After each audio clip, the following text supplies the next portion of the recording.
Silicon Valley Youth 的一些学生家长，以及大家都知道我们有一个 Gunn 的一个家长群，我们一起联合一些热心家长一起联合举办的。那主要是就是我们在此特别感谢 Silicon Valley Youth 的学生和家长，他们也 cover 了这个场地的这个租金，以及他们的学生今天来跟我们大家抽出自己的时间来跟我们分享。那么简单来说，这个 Silicon Valley Youth 是一个 non-profit organization。我来读一下它的简介啊。It's a student-run non-profit educational and communication service organization under the provision of Section 501. C3 of the IRS code. Its mission is to develop the intellectual, moral, civic, and creative capabilities of youth so they can serve and lead our society. CVY offers many classes on weekends for middle school or high school students. At Gunn High School, Miller Middle School, and Saratoga, the classes offered in this fall include public speaking and debate, Java, game design, iOS app development, business entrepreneurship, AMC, 8/10. Oh, that's the math. Okay. No, music theory, U.S. history, and world history. All profits are donated to Ravenswood City School District to support kids in East Colorado. All right, thank you all for coming. So before we begin, 3 things. First, turn off and probably mute your cell phones so that they don't disrupt the speakers. Okay, second, the bathrooms are down the hall to the left. And third, if you brought young children, make sure they don't disrupt the speakers. And enjoy.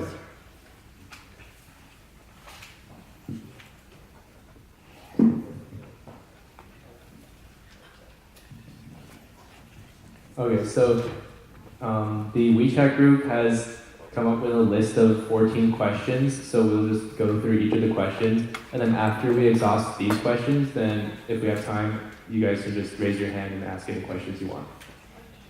Oh yeah, okay, so first we'll introduce ourselves. Okay, so we'll say our name, the school we'll be going to in the fall, and the major that we're thinking about. Okay, so first, my name is Ben. That's my brother over there at the end. We're twins. I'm going to be going to Harvard in the fall, and my major is probably going to be computer science. Hi, I'm Maggie. I'm also going to Harvard, and my major is also probably going to be CS. Hi, I'm Sabrina. I'm going to Brown University, and my major is probably applied math.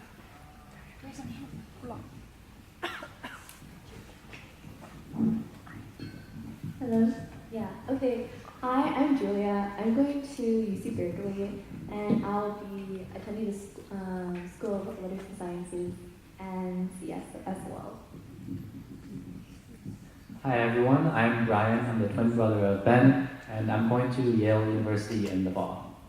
I will probably major in economics or politics. And by the way, we are all recent graduates of Gunn High School.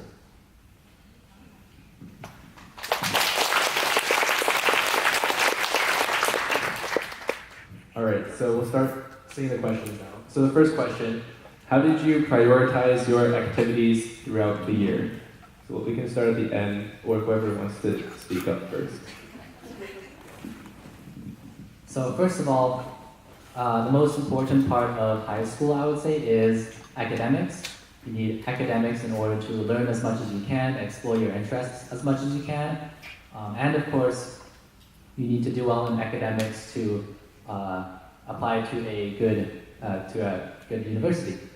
So I would say prioritization, academics comes first, but then afterwards, you also need to make sure you're doing extracurriculars, you're exploring your interests and having fun in ways that are not just studying certain subjects. So you have extracurriculars, and then make sure you participate in social activities in your school too. You should try to have good friend networks who will support you, in case you have questions about school or work or anything else. So make sure you have those in your high school experience. Okay, so I can go next. And I have to say, prioritize by what you do best and what your interests are. Everyone's not good at studying, but some people can pursue a really great path and their passion. Some people attend hackathons to win awards. My brother is one of those people. For me, I like studying, so I spend a lot of time having pride in my grades, as well as making sure I wasn't too busy with my extracurriculars. You always want to make sure that you're happy, that you're not too stressed. You want to make sure you have a good balance. You don't want to stretch yourself too thin, and so that your extracurriculars are not able to devote yourself and your time to them.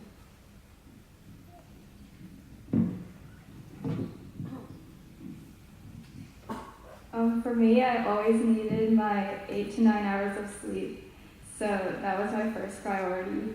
And like, if I didn't finish my homework by 10:30, I would just not do it because I need my sleep. But after that, it would be academics, like they said, like tests and grades, and then followed by your extracurriculars. So like for me, I practice piano every day, and I also play golf. I would say also academics was number one for me, but I think a lot of my extracurriculars had cycles. So, for example, I was the co-editor-in-chief of a political paper, so sometimes we'd have crunch times and sometimes we would have very slow times. So, and also I did robotics, so there are some crunch times and there are some not crunch times, I suppose. And I think the biggest thing is knowing what your priorities are at that moment, and it doesn't have to be what it was like a week ago or 2 weeks ago. And maybe if you have like a stressful test, you just completely pour into that and you don't have to do any other of your extracurriculars. So I think you just have to know where you are at that point and what you need and prioritize based on that. Yeah, like everyone said, I think that academics is the most important thing, but of course not everyone is going to be good at taking tests and getting good grades. So I think what is going to be really good is if you can determine what you're interested in and then prioritize academics and activities that are related to that. Because if you're interested in something, then that's what you'll be most productive in. Yeah. Also, I have something to add about the prioritizing activities. I would suggest if you already know what you are going to do in the next year of high school, for example, if you know you're going to do debate or robotics, so especially these activities which you know will be more seasonal, that will happen in one season, but that you'll be more free in other seasons, I would suggest you look up the schedules of those competitions or trainings or practices beforehand, before you step on campus for that year, so that you know which days you should have reserved in your school year to work on these things, and so have a general idea of what you might want to prioritize differently depending on the month. If a month has a lot of debate competitions, for example, I found that was more like January, February, March, then you might want to do a lot of the harder academics in December or November or after the season, so that you can have that balancing act, so that that you will always be able to balance them and not, and then so that you can do well in all of them. I think I agree with what Brian said, but I also want to add that for academics, it's easier for you to start strong and then you can maybe willow down. I don't know if that's the right term, but basically it's easier for you to start strong and stay strong than to start weak and ramp up, if that makes sense. So if you just do well in your first couple tests or whatever, you can just continue doing that. So you just need to get into that flow.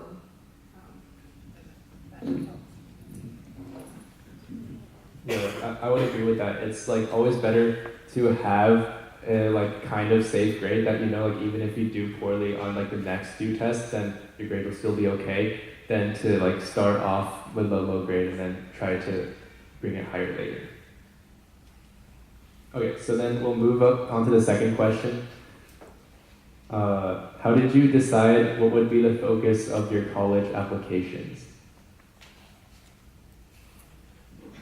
Okay, I'll start again too then. So deciding what we should focus on for the college applications, I think a general tip is to see what stands out the most about you. So this can be competitions. For example, if you did well in a big national competition, then you could describe the process of building up your skills to that allow you to become good in that subject and good in that competition. Or if you did a lot of community service, then you might want to focus on that. Essentially, when you apply to college, you want to show them that you are especially good at something. You're better at that thing than most other people are. So try to find that pointy thing in your application, and then try to write about that. Yeah, so I will agree with Brian's part just now. You want to make sure you stand out among the crowd by highlighting maybe one of your abilities or your interests and how you've taken that interest to some degree, like awards, activities, maybe fundraisers. I think also another part is choosing something that might have some emotional value to you. I spent a lot of time actually debating what would be the focus of my personal statement. I had actually 2 drafts written out, and that was kind of a waste of time thinking of it now, but I did have 2 drafts. One was about a backpacking trip I took in the summer, and another one was something I spent 4 years doing. I still love entrepreneurship, and so that's what I spent writing about. You want to write something that fits with your activities.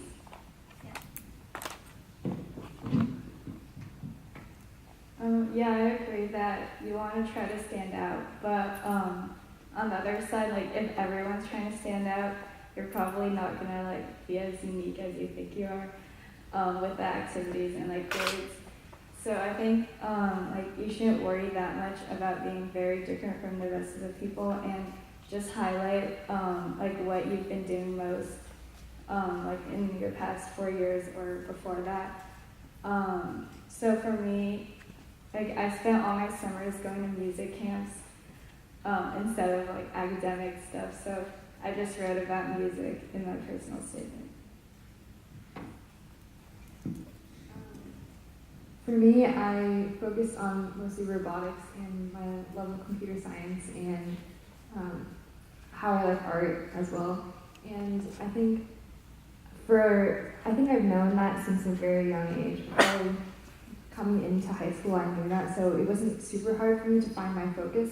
But I think part of knowing that was also being self-aware enough to know that. So I think you just have to constantly question yourself and not question yourself, but ask yourself if you find meaning in what you do, and you have to constantly try to find purpose in the things that you do. For instance, like if you take classes that you're genuinely interested in, and if you're not interested in it, don't let your parents push you, or parents don't push your kids to take hard classes if they're not interested in it. Definitely try to foster your interests and know that people are willing to help you with that. Yeah, so for my college application, my main focuses were 2 things, like community service and computer science, because those are basically the 2 things that I've done the most and also that I think stand out the most. So I think when you're thinking about what you should write about for your college applications, think about what you're most interested in, what you've done the most, and hopefully like they're the same thing, and they should be the same thing because you should be doing what you're most interested in.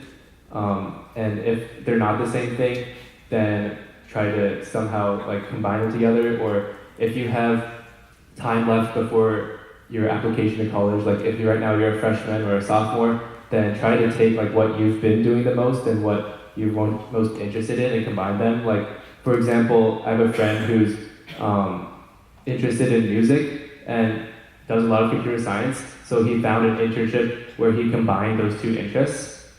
So basically he's writing, I'm not exactly sure what he's doing, but he's writing some computer program to like interpret music or something like that. So you can try to find something that combines those two, because then when you write it in your college application, it shows the admissions officers that you've really like thought about what you like doing and you really enjoy this, and it's something that you'll probably continue to do in college. I know it might be hard for many of you to determine which pointy thing or specific things you want to talk about in your application. One tip I think might be useful for especially the rising juniors and rising seniors in this room, ask your friends and your parents and your family friends and your teachers what they think of you first, what they think of first when they think of you. Because usually first impressions are impressions people get like about what stands out the most about you. So if you get this wide range of opinions, you might find something that is more common than others. For example, some people might think of you as more of a computer science person or like a music person.